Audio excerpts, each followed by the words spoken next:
Meron po kaming mga karating grupo na nandun sa Special Tribe, and we are very happy that we allow them to join them. So mag-practice na naman kami ng So wala na po kayong gagawin programa dito sa House?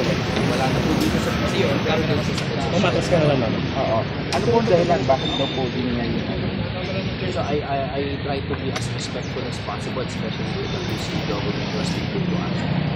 It's a discretionary power that they hold. So sa kanilang assessment ay meron di umano na hindi pagsunod dun sa memorandum of understanding with them, I have no choice but to respect that.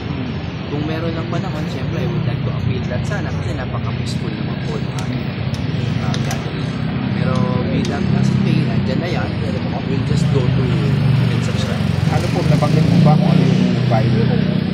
Hindi ko kasi parang I haven't actually seen. Ito lang yung nakita niyo.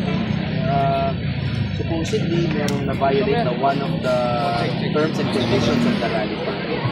So it's not really, may iba rin, may sinasabi na may acts of sedition. I think they mean inciting to sedition.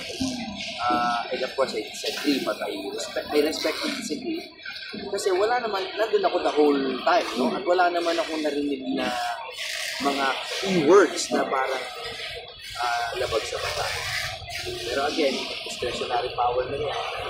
According to the assessment, that we do.